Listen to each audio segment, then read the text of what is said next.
नाराय हमद।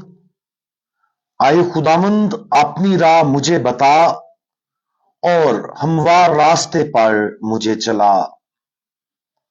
आज हम मुकद्दस मरकस की अंजील उसका चौथा बाब और उसकी आयात 35 ता 38 पर ध्यान ज्ञान करेंगे।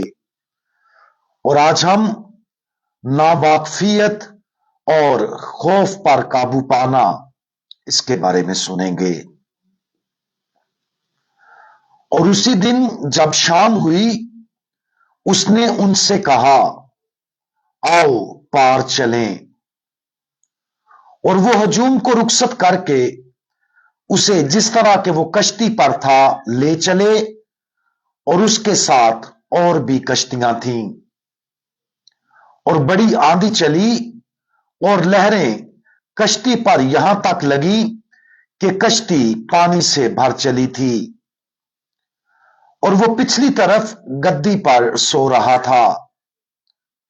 तब उन्होंने उसे जगाकर कहा, आए उस्ताद, क्या तुझे फिक्र नहीं कि हम हलाक होने को हैं? खुदावंद यीशु मसीह के इल्फाज नबवी होने के साथ साथ उसके अमाल भी थे। आज की अंजील मुकद्दस खुदावंद यीशु मसीह के एक तवील दिन के बाद शुरू होती है, जब वो जलील की झील के किनारे लोगों को तमसीलें सिखाता है। कोई सोच सकता है कि एक तवील दिन के बाद खुदावंद यीशु और उसके शागिर्द रात को कुफरे नहूम में रहे होंगे और उन्हें रात को अच्छी नींद आई होगी।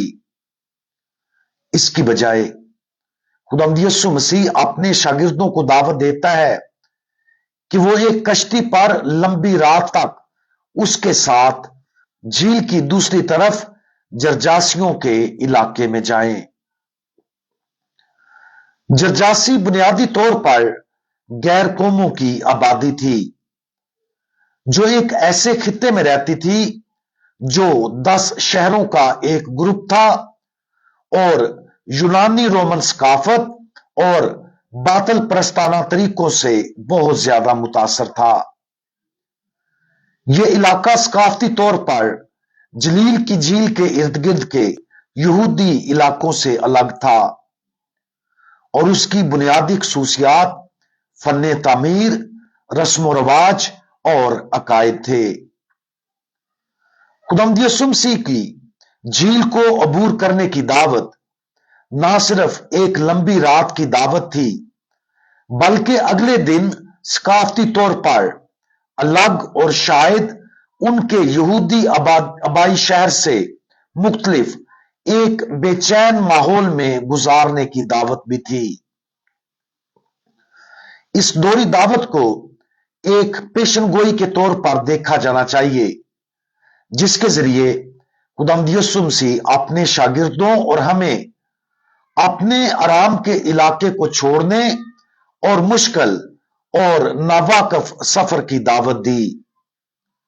ये सब हमारी जिंदगियों पर बेशुमार अमली असरात रखता है।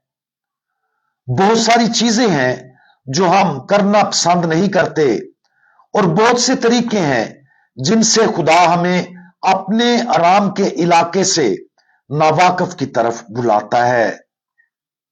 खौफ हमें इस दावत का जवाब देने से यहां तक कि जब हम थके हुए हों और आराम करने को तरजीह दें, कभी नहीं रोक सकता। जब खुदा पुकारता है तो हमें जवाब देना चाहिए। जलील की झील के पार का सफर भी नबवी असबाक से भरा हुआ है। कफरनहूम से जरजासियों के इलाके तक कश्ती के जरिए सफर तकरीबन 5 से 6 मील का था। पुरस्कून हालात के दौरान सफर में 1 से 2 घंटे लग सकते थे। ताहम इस बार तूफान का अमकान बढ़ गया और मुमकिन तौर पर यह सफर कई घंटे तवील हो गया। सफर का एक अहम पहलू यह है कि खुदावंद यीशु मसीह तूफान के दौरान सो रहे हैं। जब लहरें कश्ती पर यहां तक लगी कि कश्ती पानी से भर गई, तो तब किसी के लिए सोना मुश्किल होता है।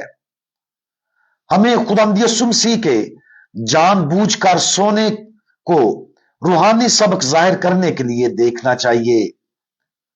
अगरचे खुदा कभी कभार दूर नजर आता है या हमारी जरूरत के वक्त सोता है, लेकिन वो वहां मौजूद है, हमारे इंतजार में है कि हम उसकी तरफ रुजू करें, उसे जगाएं और उसे पुकारें। अगरचे ये तजर्बाकार माहीगीर और कश्ती चलाने वाले थे, लेकिन वो घबरा गए। खुदावंद यीशु मसीह ने उन्हें इस दहशत का तजर्बा करने की इजाजत दी ताकि वो उस पर ईमान और भरोसे की जरूरत को महसूस करें।